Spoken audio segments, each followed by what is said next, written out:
Good morning YKMM। Suprabha. आज हम बहुत खुश है, फिर से हम मिल रहे हैं क्योंकि प्रभु का दया है, प्रभु का प्रेम है, जिसके द्वारा हम फिर से मिल सकते हैं।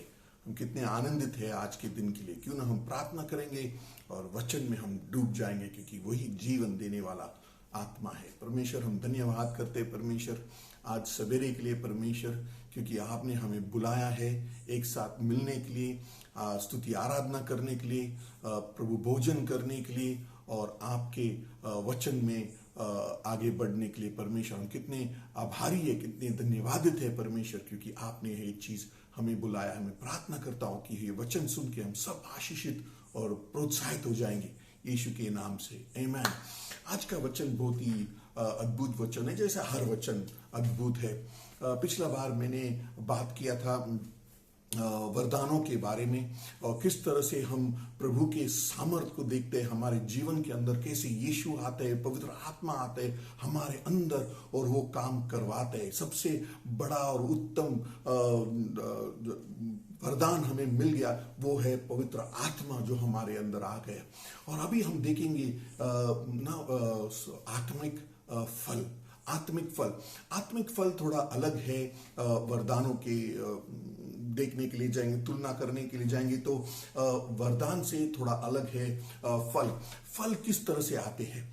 फल आते हैं, हमें थोड़ा मेहनत करना पड़ता है, उसके अंदर बी बोना पड़ता है, जमीन ठीक होना पड़ता है। और जिस फर्क जो रहता है ना कि हमें फल को हमें उगाना पड़ता है, जहां के हम वरदान को मिलते हैं। फल बी के ऊपर निर्भर रहता है, वरदान देने वाले के ऊपर निर्भर रहते हैं। फल तैयार करने के लिए मेहनत लगता है, समय लगता है, धीरज लगता है। वरदान तुरंत आ जाता है, दूसरे के ऊपर डिपेंड है और हमें तुरंत मिलते हैं। फल उस तरह से रहते हैं हमारे साथ ना, हमारे एक स्वभाव बन जाते हैं। वरदान आते जाते हैं, उसका ना हमेशा टिक के रहने की कभी कभी जरूरत भी नहीं पड़ता है, क्योंकि उस समय के लिए जरूरत पड़ता है वहां तक हो जाते हैं। पर हम देखते हैं कि वरदान और फल में क्या फर्क है। में जब देखते हैं ना कि वो वचन जो है हम पढ़ेंगे आज, वो है 1 कुरिन्थियों 3 अध्याय 6 से 9 तक। मैंने लगाया, अपुल्लोस ने सींचा, परंतु परमेश्वर ने बढ़ाया। इसलिए ना तो लगाने वाला कुछ है और न सींचने वाला, परंतु परमेश्वर जो बढ़ाने वाला है। लगाने वाला और सींचने वाला दोनों एक है, परंतु हर एक व्यक्ति अपने ही परिश्रम के अनुसार अपनी ही मजदूरी पाएगा, क्योंकि हम परमेश्वर के सहकर्मी हैं। तुम परमेश्वर की खेती और परमेश्वर के भवन हो। ओके, तो इसमें हम देखते हैं कि एक जन ना मेहनत जो लगता है सबसे ज्यादा है कि पवित्र आत्मा का कार्य है ना। हम कितना भी मेहनत करें कुछ फर्क नहीं पड़ता है जब तक पवित्र आत्मा हमारे अंदर नहीं कार्य करते हैं। पवित्र आत्मा ही कोई बी डालो वहां पे, कोई पानी डालो वहां पे, मगर पवित्र आत्मा ही उसको ना भरपाई देते हैं उसके ऊपर।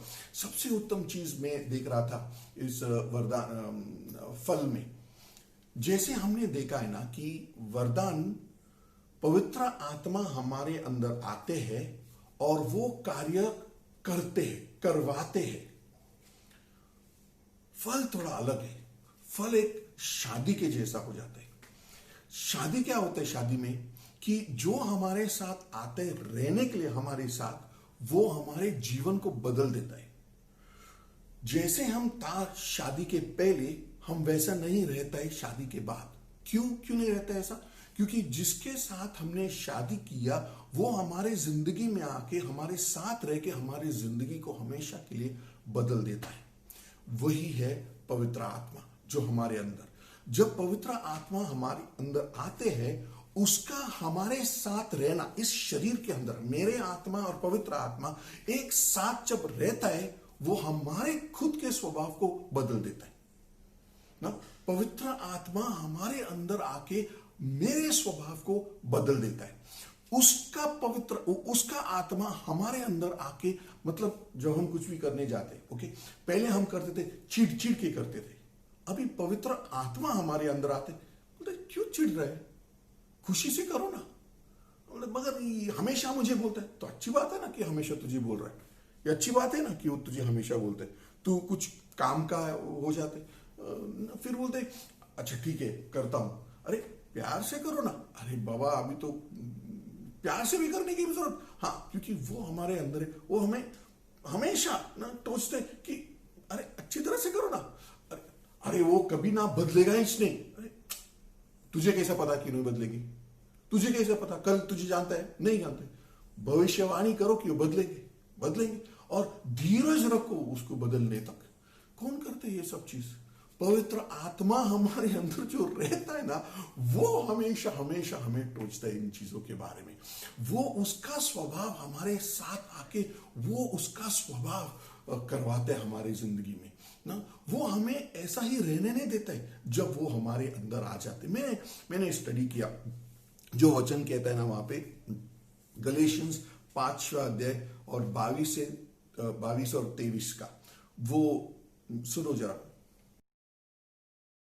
पर आत्मा का फल प्रेम, आनंद, शांति, धीरज और दया, भलाई, विश्वास, नम्रता और संयम है। ऐसे ऐसे कामों के विरोध में कोई व्यवस्था नहीं। और जो मसीह यीशु के हैं, उन्होंने शरीर को उसकी लालसाओं और अभिलाषाओं समेत क्रूस पर चढ़ा दिया है। यदि हम आत्मा के द्वारा जीवित हैं, तो आत्मा के अनुसार चले भी। ओके, तो ये वचन कहता है, क्या कहता है ये वचन, कि अगर हम एक्चुअली 25, 24 और 25 भी अगर आप पढ़ेंगे तो वहां पे लिखता है कि अगर हम पवित्र आत्मा के द्वारा रह रहे तो हम परमेश्वर पवित्र आत्मा के साथ चलने की जरूरत है ना।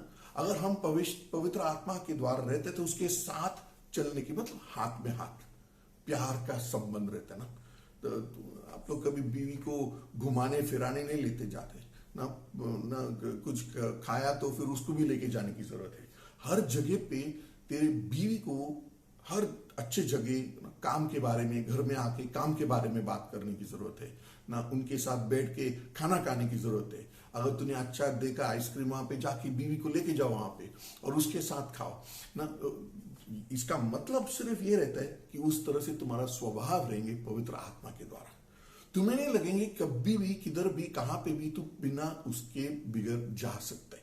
तुम्हारा एक तरह से जैसा पवित्र आत्मा तेरे अंदर आ गया, तुमने उनके साथ शादी किया और तू उसके साथ ही रहना है। और उसके स्वभाव में, मैं पुराना करार में पूरा स्टडी किया ना परमेश्वर के बारे में, और उसका स्वभाव कैसा है। वो दयालु है, वो प्रेमालु है, वो धीरज रखते हैं, वो जल्दी से गुस्सा नहीं आता। अरे जल्दी से गुस्सा नहीं होता है, ये इतना अच्छा स्वभाव है उसका। सबसे उत्तम स्वभाव तो पूछे जाएंगे ना, वो जल्दी से गुस्सा नहीं होता है। और मैंने उसका स्टडी कर दो, देखो कि ये न जल्दी से गुस्सा होने की वजह से परमेश्वर दयालु, प्रेमालु, धीरज, विश्वासु, इतने, मतलब यहाँ पे लिखा है कि वो उसका प्यार ऐसा 1000 पीढ़ियों के लिए रहता है। इस तरह से मुझे कभी समझ में नहीं आता कि परमेश्वर कितना प्यार, इस तरह से प्यार कैसे करते हैं हमारे साथ, मगर उसके अंदर एक धीरज है, उसके अंदर ये चीज, और वही करते हैं ना हमारे अंदर। वो क्षमा करने के लिए तैयार है। मतलब जब वो आते हमारे साथ, जब हम आते परमेश्वर के साथ में, यीशु के साथ, हम चिंता नहीं करना है कि वो क्षमा करेंगे क्या नहीं करेंगे। वो क्षमा करने के लिए तैयार, मतलब वो आया हमारे पास क्षमा करने के लिए। तो वही स्वभाव वो हमारे अंदर डालते हैं। अगर हम आते हैं दूसरे को, जब हम दूसरे की गलती दिखाने जा रहे हैं, हम नहीं दिखाने जा रहे हैं उसको नीचे गिराने के लिए, नहीं, हम आते हैं उनके पास दिखाने के लिए ताकि हम उसको माफ करेंगे, वो हमें माफ करेंगे, और माफी के द्वारा हम एक दूसरे को क्षमा करेंगे। ये है पवित्र आत्मा का स्वभाव, जो वो हमारे अंदर, जैसे वो हमारे अंदर आते हैं। अगर हमने नाराजी से, गुस्सा से, अक्षमा से आया, तो पवित्र आत्मा मंजूर नहीं होगा उसके अंदर। नहीं, वो नहीं, वो शैतान कार्य कर रहा है। फिर तुम्हें समझने की जरूरत है कि उसका स्वभाव कैसा है, उसका फल कैसा है। प्यार, दयालु, धीरज, सभ्य ना, वो सब चीजें, वो तो पूरा पूरा लिस्ट है वहां पे। संयम, वो है उसका स्वभाव। जब भी हम किधर भी जाएंगे, अगर हमारे अंदर चिड़चिड़पन आ रहा है, गुस्सापन आ रहा है, तो वो पवित्र आत्मा के द्वारा नहीं हो सकते। हमें विचार करने की जरूरत है, क्यों करते मैं इस तरह से, क्यों मेरा स्वभाव ऐसा है, क्यों मैं बार बार चिढ़ जाता है, क्यों? तो पवित्र आत्मा कार्य कर रहा है तेरे अंदर, या कौन तेरे अंदर कार्य कर रहा है? और हम उनके हाथ पकड़ने की जरूरत है, उनके हाथ पकड़ने, उसके साथ चलने की जरूरत है। कई बार ये ना वापस आते हैं, तो क्या हम ऐसा ही होना चाहिए ना, ऐसा ही होना चाहिए? कौन कह रहा है तुझे ऐसा होना चाहिए? अगर पवित्र आत्मा कह रहा है तो ऐसा होना चाहिए, तो ऐसा होना चाहिए। जैसे पवित्र आत्मा तेरे अंदर आके वो स्वभाव करते हैं ना, उसके साथ। तो जैसा वरदान है, वरदान पवित्र आत्मा आ रहा है तेरे अंदर, और वो चमत्कार और विश्वास और चिन्ह और प्रचार और सब कुछ वो करते हैं।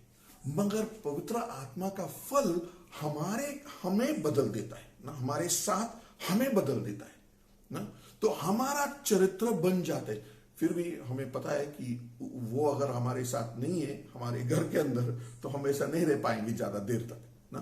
तो उसका फल उसके साथ ही हम रहता है ना, हम उसके साथ ही रहते हैं।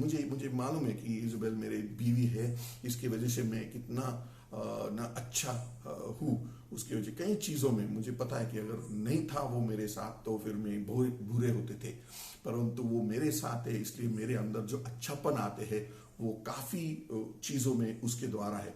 पर उससे भी ज्यादा मैं कहता हूं, कई गुना ज्यादा, मतलब पवित्र आत्मा उसके द्वारा भी काम करते हैं मेरे जीवन में, परंतु सबसे ज्यादा पवित्र आत्मा हमारे अंदर कार्य कर रहे हैं ना। वो हमारे साथ, अगर मैं अपने बीवी के साथ भी बुराई करने की कोशिश करते, या सोचता भी, या विचार भी करते, तो पवित्र आत्मा क्यों करते हैं? मैं तेरे साथ हूं ना। और जब मैं बोलता हूं कि बस बर्दाश्त नहीं हो सकता, वो मुझे दिखाता है क्रूस की ओर। मैंने क्रूस सह लिया तेरे लिए, क्योंकि मैं तुमसे प्यार करता, मैंने क्रूस सह लिया। उससे ज्यादा क्या हो सकता है?